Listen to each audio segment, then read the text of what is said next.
ನನಗೆ ಕೊಟ್ಟಿರ್ತಕ್ಕಂಥ ಭಗವಂತನ ಈ ಒಂದು ಜೀವನ ದಾನ ಏನಿದೆ, ನನ್ನ ಜೀವನದ ದಾನ ಮಾಡಿರ್ತಕ್ಕಂಥದ್ದು ಭಗವಂತ ನನಗೆ ಸಂಪೂರ್ಣವಾಗಿ ಈ ನಾಡಿನ ಜನತೆಯ ಒಂದು ಕಷ್ಟಗಳನ್ನ ಬಗೆಹರಿಸ್ತಕ್ಕಂಥದ್ದಕ್ಕೆ ನನ್ನ ಜೀವನ ಮುಡುಪಾಗಿದೆ ಅಂತಕ್ಕಂಥದ್ದು ಈಗ ತಾನೇ ದೇವರಿಗೆ ಕೈ ಮುಗಿದೇನು ಬಂದಿದ್ದೇನೆ.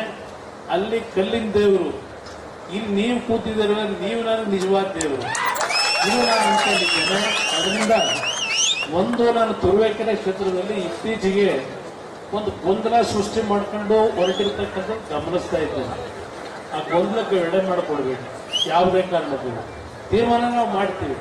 ತೀರ್ಮಾನ ಏನ್ ಮಾಡಬೇಕು ಅನ್ನೋದು ಗೊತ್ತಿದೆ. ಆದರೆ ಇವತ್ತು ಈ ತಾಲೂಕು ದೇವೇಗೌಡರಿಗೆ ಮೊದಲಿಂದನೂ ಒಂದು ಭದ್ರ ಬುನಾದಿ ಹಾಕೊಟ್ಟಿರ್ತಕ್ಕಂಥ ತಾಲೂಕಿದು.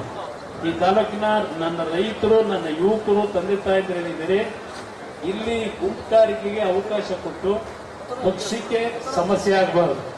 ಇವತ್ತು ಒಂದೊಂದು ಕ್ಷೇತ್ರವೂ ನನಗೆ ಮುಖ್ಯ ಇದೆ.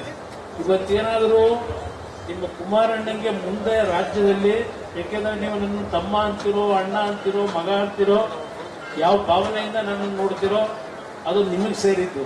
ಆದ್ರೆ ಒಂದು ಹೇಳ್ತೀನಿ, ಒಂದೊಂದು ಕ್ಷೇತ್ರವೂ ನಾವು ಇವತ್ತು ಮುಖ್ಯ. ನನಗೆ ತುರುವೇಕೆರೆ ನಮಗೆ ಎಂತೆಂಥ ಕಷ್ಟ ಕಾಲದಲ್ಲೂ ನಮ್ಮನ್ನ ಕೈ ಹಿಡಿದಿರ್ತಕ್ಕಂಥ ಒಂದು ತಾಲೂಕಿದೆ. ಅದರಿಂದ ಯಾವುದೇ ಕಾರಣಕ್ಕೂ ಯಾವುದೇ ರೀತಿಯ ಗೊಂದಲಗಳು ಬೇಡ. ನಾನೀಗಾಗಲೇ ತೀರ್ಮಾನ ಏನು ನಿಮ್ಗಳ ಪ್ರೀತಿ ವಿಶ್ವಾಸದಲ್ಲಿ ತೀರ್ಮಾನ ಮಾಡ್ತೀನಿ. ನನಗೆ ಗೊತ್ತಿದೆ ನಮ್ಮ ಕೃಷ್ಣಪ್ಪಣ್ಣಂಗೂ ಸ್ವಲ್ಪ ಮಾತು ಕಡಿಮೆ ಮಾಡ್ಕೊಳ್ಳಿ, ಯಾರ ಮೇಲೆ ಕೈಯಲು ಬೇಡ ಅಂತ ಸ್ವಲ್ಪ ಜನ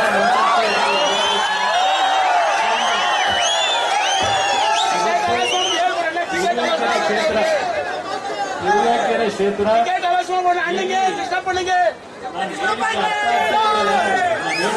ಅರ್ಥ ಆಗ್ತಿದೆಯಲ್ಲ, ಇಲ್ಲಿ ನೀವು ಕೊಡ್ತಕ್ಕಂಥ ಮತ ನಾನು ನಿಮ್ಗೆ ಮನಸಾರ ಕೈ ಮುಗಿದು ಹೇಳ್ತೇನೆ, ಕುಮಾರಣ್ಣನಿಗೆ ಕೊಡ್ತಾ ಇರೋ ಮತ ಅಂತಕ್ಕಂಥದ್ದು ನಿಮ್ಗೆ ಇರಬೇಕು. ಕೃಷ್ಣಪ್ಪಣ್ಣನ ಬಗ್ಗೆ ನಾನು ಇವತ್ತಿನ ನೋಡಿಲ್ಲ, ಕಳೆದ 25 ವರ್ಷದಿಂದ ಆ ನಿಯತ್ತೇನು ಅಂತಕ್ಕಂಥದ್ದು ನೋಡಿದ್ದೇನೆ.